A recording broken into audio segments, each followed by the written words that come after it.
Hi అండి. నమస్తే. Welcome to Vani's world. ఈరోజైతే నేను పప్పులతో కారపొడి చాలా ఈజీగా, టేస్టీగా అన్నంలోకి, టిఫిన్‌లోకి అప్పటికప్పుడే చాలా గుమగుమలాడిపోయేలా ఉంటుంది రుచి. అంత బావుంటుందంటే ఒక్కసారి తింటే వదలలేం అంత బావుంటుంది.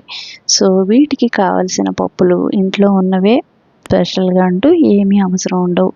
సో, పచ్చిశనగపప్పు, పెసరపప్పు అట్లాగే మినపప్పు, కందిపప్పు, జీలకర్ర, ధనియాలు, ఎండుమిరపకాయలు, రుచికి సరిపడా వెల్లుల్లి, చింతపండు. సో, వీటితో మంచి కారపొడి చేసుకోవచ్చు. ఎప్పుడూ ఒకేలాగా కాకుండా ఇలా పప్పులతో చేసుకుంటే చాలా చాలా బావుంటుంది. అంతేకాదు చాలా హెల్తీ గూడా.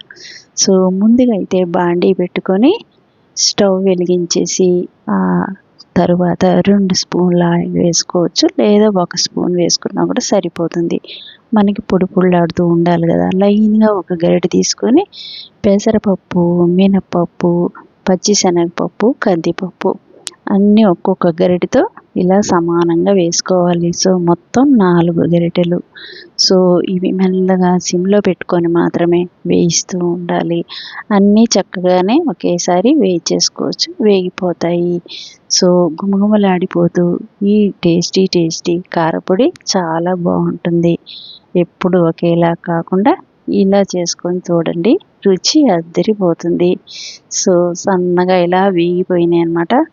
మనం ఇట్లా మంచి గరగరలాడేటప్పుడే ఒక గరిటెతో నేను సగం జీలకర్ర, సగం గరిటె ధనియాలు, ఇంకెక్కువ అవసరపడవు. ఇవి అయితే సరిపోతాయి. ఇందులోనే మనం వేయించేసుకోవచ్చు. బాగానే వేగిపోతాయి. ఇందులో 2 ధనియాలు, జీలకర్ర కూడా ఈ వేడికి చాలా చక్కగా వేగిపోతాయన్నమాట. సో, అందులోనే పక్కన ఉంచిన ఒక గుప్పెడు, ఒక 15 వరకు ఉంటాయి ఎండుమిరపకాయలు. కారానికి సరిపడా మీకు కావాల్సినంతగా వేసుకోవచ్చు. ఇవి కూడా ఈ వేడికి, ఆయిల్‌కి గరగరలాడుతూ చక్కగా వేగిపోతాయి. ఎక్కువ మోతాదులో చేసుకునే పనైతే సపరేట్‌గా ఆయిల్‌లో వేయించుకుంటే సరిపోతుంది.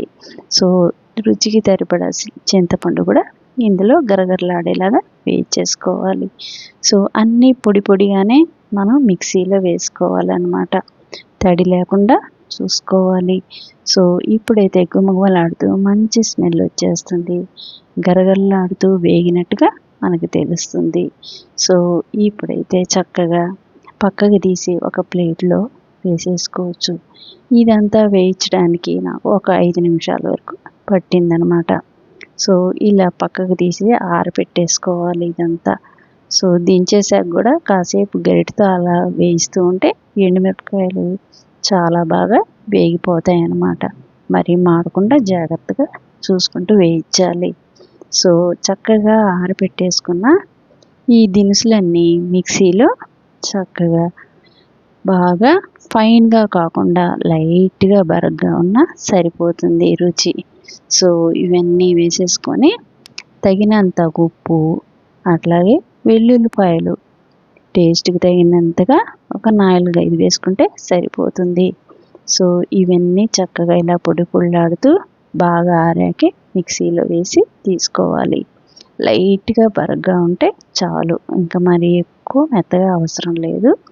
ఇది కనుక నెయ్యేసుకొని తింటే అన్నంలో చాలా చాలా బావుంటుంది. టిఫిన్‌లోకి కూడా అప్పటికప్పుడే తినేసేయొచ్చు వేసుకొని. చాలా బలవర్ధకమైనది, పోషకవంతమైనదనమాట. ఎందుకంటే 4 రకాల పప్పులతో చేసాం కాబట్టి చాలా ప్రోటీను అండ్ మినరల్స్ ఇందులో ఉంటాయి. చక్కగా అప్పటికప్పుడే తినేయొచ్చు. సో, అంతే.